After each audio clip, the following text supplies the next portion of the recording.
வணக்கம். மாலை முரசு செய்திகளை விரிவாக பார்ப்பதற்கு முன் தலைப்புச் செய்திகளை பார்க்கலாம். மேற்கு வங்கத்தில் வாக்கு எண்ணும் பணி தொடர்பாக திரிணாமுல் காங்கிரஸ் தொடர்ந்த வழக்கு. மத்திய அரசு ஊழியர்களை மட்டும் பணியில் ஈடுபட வைத்ததாக குற்றம் சாட்டிய நிலையில் மாநில அரசு ஊழியர்களையும் நியமிக்குமாறு தேர்தல் ஆணையத்திற்கு உச்சநீதிமன்றம் உத்தரவு.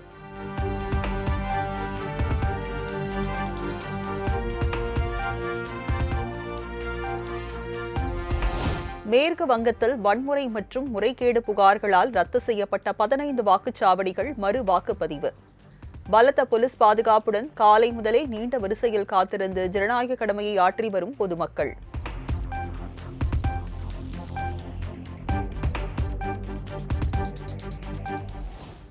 நாளை மறுநாள் வாக்கு எண்ணிக்கை நடைபெறவுள்ள நிலையில் தமிழ்நாடு முழுவதும் பாதுகாப்பு பணி தீவிரம்.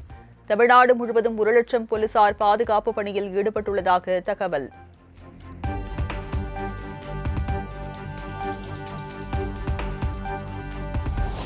தமிழ்நாட்டில் சட்டமன்ற தேர்தல் வாக்கு எண்ணிக்கைக்கான முன் ஏற்பாடுகள் தீவிரம். வாக்கு எண்ணிக்கைக்காக தேர்தல் ஆணையம் நியமித்துள்ள பார்வையாளர்கள் இன்று தமிழ்நாடு வருகை.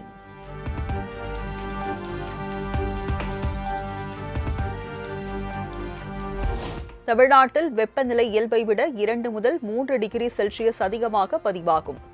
அதீத வெப்பத்தால் ஒரு சில இடங்களில் அசௌகரியம் ஏற்படலாம் என வானிலை ஆய்வு மையம் கணிப்பு.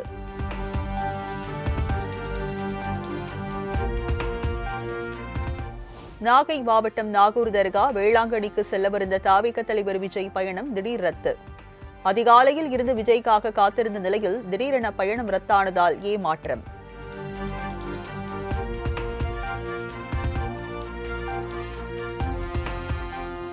திமுக அதிமுக எதிர்ப்பு வாக்குகளை விஜய் பெறுவார் என விசிக தலைவர் திருமாவளவன் நம்பிக்கை. விஜய் ஆட்சி அமைப்பதற்கும் தனித்த சக்தியாக உருவெடுப்பதற்கும் வாய்ப்பு இல்லை எனவும் திட்டம். களம் காணுகிற தமிழக வெற்றி கழகம் திமுக அதிமுக ஆகிய 2 கட்சிகளுக்கும் எதிரான வாக்குகளை பெருவாரியாக பிரித்துக் கொள்ள இருக்கிறார். ஆனால் தனித்த ஒரு சக்தியாக அவர் திமுக அதிமுக அல்லது திமுக கூட்டணி அதிமுக கூட்டணி ஆகிய 2 கூட்டணிகளையும் பின்னுக்கு தள்ளி ஆட்சியை கைப்பற்றும் அளவுக்கான வலிமையை அவர் பெற்றிருக்கவில்லை. அதற்கான வாய்ப்பே இல்லை.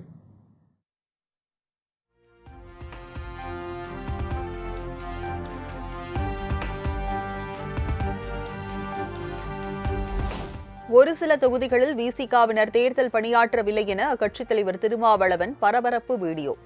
தேர்தலில் போட்டியெனும் தனது அறிவிப்பை கண்டு விசிக முக்கிய நிர்வாகிகளை அதிர்ச்சியடைந்ததாக பேச்சு.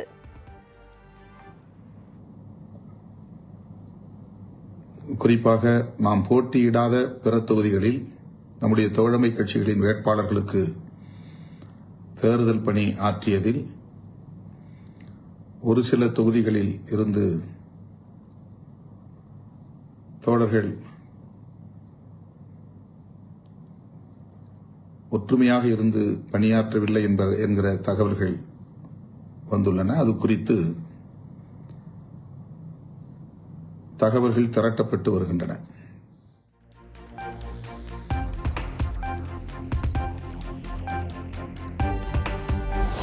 தியாகத்தால் உருவாக்கப்பட்டதுதான் தவிக. தொலைநோக்கு பார்வையுடன் மனித நேயத்துடன் மக்களுக்காக பணியாற்றும் ஒரே தலைவர் விஜய் என செங்கோட்டையன் புகழாரம். இந்த தேர்தலில் சுயநலமும் கர்வமும் இருக்கின்ற சாம்ராஜ்யம் அழிவதை யாராலும் தடுக்க முடியாது என்றும் நம்பிக்கை. இயக்கத்தை உருவாக்கியிருக்கிறார்கள்.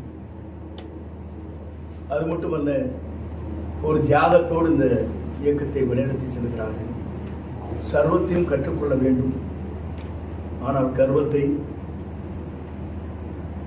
சுயநலத்தை கற்றுக்கொள்கிற எந்த இயக்கங்களாக இருந்தாலும் அந்த சாம்ராஜ்யம் அழிவதை எவராலும் தடுக்க முடியாது.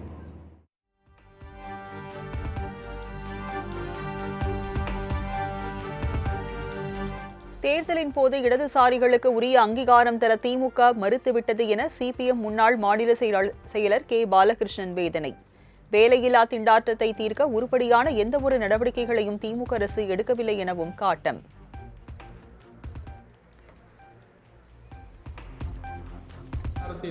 தருவதற்கு திராவிட முன்னேற்ற கழகம் மறுத்துவிட்டது என்பதுதான் யதார்த்தமான உண்மை இருக்கிறது. கடந்த காலத்தில் இந்த தேர்தலில் கூட மார்க்சிஸ்ட் கம்யூனிஸ்ட் கட்சிக்கும் இந்திய கம்யூனிஸ்ட் கட்சிக்கும் குறைந்தபட்சம் 6 இடங்களையாவது ஒதுக்கித்தர வேண்டும் என்று நாங்கள் எவ்வளவோ வற்புறுத்திய போதும் கூட திராவிட முன்னேற்ற கழக தலைமை அதுக்கு இல்லை. ஒரு இடதுசாரிகளை ஒரு கட்டுக்குள்ள இடதுசாரிகளுக்கு உரிய அங்கீகாரத்தை தருவதற்கு திராவிட முன்னேற்ற கழகம் மறுத்துவிட்டது என்பதுதான் யதார்த்தமான உண்மை.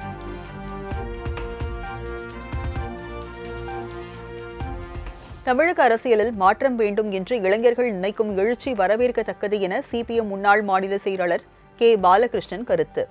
திமுக ஆட்சி மீண்டும் அமைந்தாலும் தொழிலாளர் விரோத போக்கை கடைபிடித்தால் மார்க்சிஸ்ட் கம்யூனிஸ்ட் நிச்சயமாக போராட்டத்தை முன்னெடுக்கும் என எச்சரிக்கை.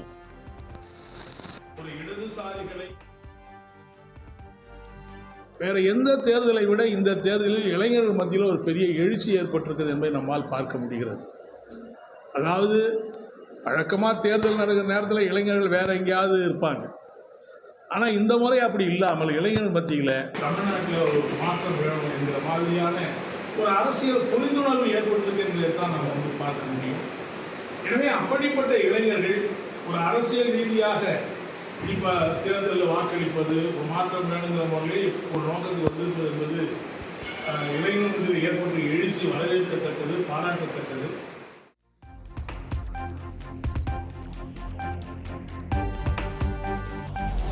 இரண்டாயிரத்தி 26-27 கல்வியாண்டில் கல்லூரியில் சேரும் முதலாம் ஆண்டு மாணவர்களுக்கு உதவும் வகையில் திமுக மாணவரணி மூலம் ஹெல்ப் டெஸ்க் TSC திட்டம் தொடக்கம். அண்ணா அறிவாலயத்தில் திட்டத்தை தொடங்கி வைத்தார் முதலமைச்சர் மு. க. ஸ்டாலின்.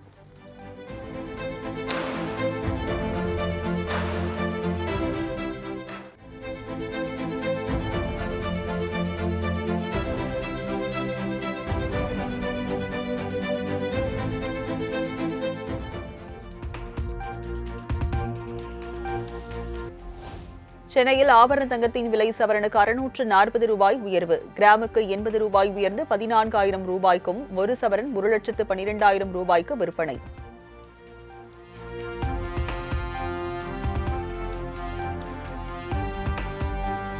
சென்னையில் சில்லறை வர்த்தகத்தில் வெள்ளி விலை கிராமுக்கு 5 ரூபாய் உயர்வு.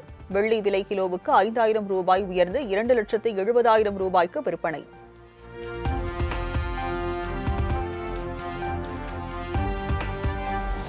நாமக்கல்லில் முட்டை கொள்முதல் விலை மீண்டும் உயர்வு. ஒரு முட்டை விலை 5 காசுகள் உயர்த்தப்பட்டு 5 ரூபாய் 40 காசுகளாக நிர்ணயம்.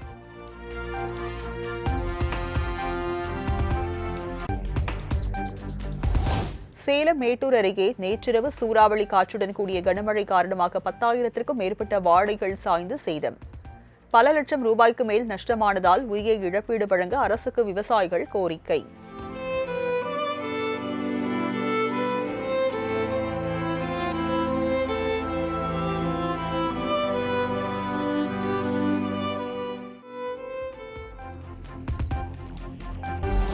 கொடைக்கானலில் இன்றும் நாளையும் தூண்பாறை, குணாகுகை, பைன்மரக்காடுகள் உள்ளிட்ட பகுதிகளுக்கு கட்டணம் இன்றி செல்லலாம். வாடகை வாகன ஓட்டிகள் போராட்டத்தில் ஈடுபட்ட நிலையில் வனத்துறை அறிவிப்பு.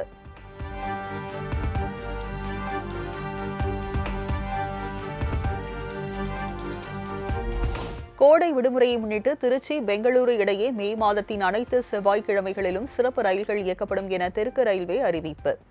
தென் மாவட்டங்களுக்கு செல்லும் பயணிகளுக்காக தாம்பரம், தூத்துக்குடி இடையேயான சிறப்பு ரயில்களின் சேவை நீட்டிக்கப்படுவதாகவும் தகவல்.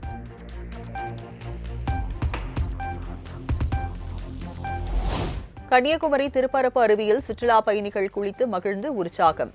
அருவியில் நீர்வரத்து அதிகரிக்க தொடங்கிய நிலையில் கோடை வெப்பத்தின் தாக்கத்தில் இருந்து தப்பிக்க அருவிக்கு படையெடுக்கும் மக்கள்.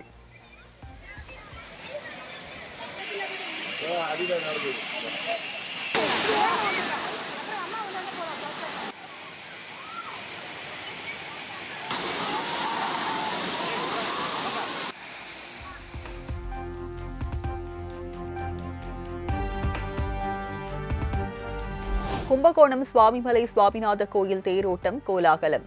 அரோகரா என பக்தி முழக்கம் எழுப்பி தேரை வடம் பிடித்து இழுத்து பக்தர்கள் வழிபாடு.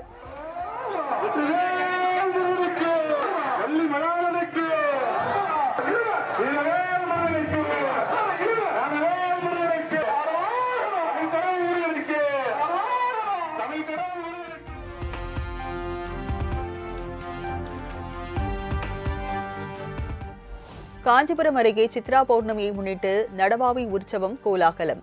ஸ்ரீதேவி பூதேவியுடன் எழுந்தருளிய காஞ்சிபுரம் வரதராஜ பெருமாளை பக்தி முழக்கம் எழுப்பி வழிபட்ட பக்தர்கள்.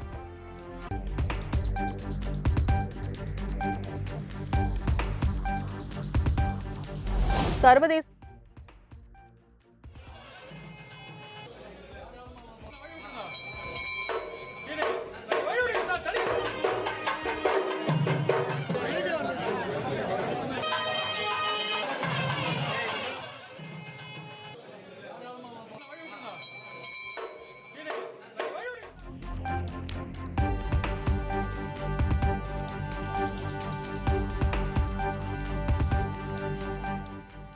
சர்வதேச சந்தையில் விமான எரிபொருள் விலை கடுமையாக உயர்ந்ததன் எதிரொலி. ஏர் இந்தியா நிறுவனம் தனது விமான சேவையில் சுமார் 10% குறைக்க முடிவு.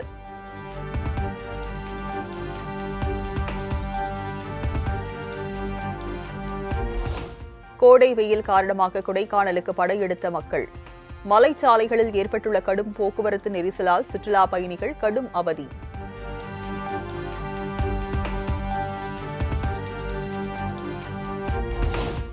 தூத்துக்குடி மாவட்டம் திரேஸ்புரம் நாட்டுப்படகு மீன்பிடி துறைமுகத்தில் மீன்வரத்து குறைந்ததால் மீன்களின் விலை கடுமையாக உயர்வு.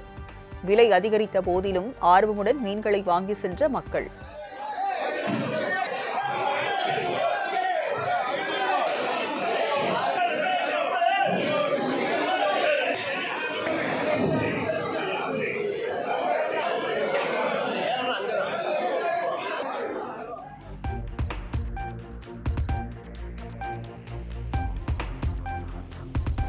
வணிக சிலிண்டரை தொடர்ந்து வீட்டு உபயோக சிலிண்டர் விலை 50 ரூபாய் வரை உயர வாய்ப்பு. பெட்ரோல் மற்றும் டீசல் விலையும் லிட்டருக்கு 4 ரூபாய் முதல் 5 ரூபாய் வரை அதிகரிக்கும் என தகவல்.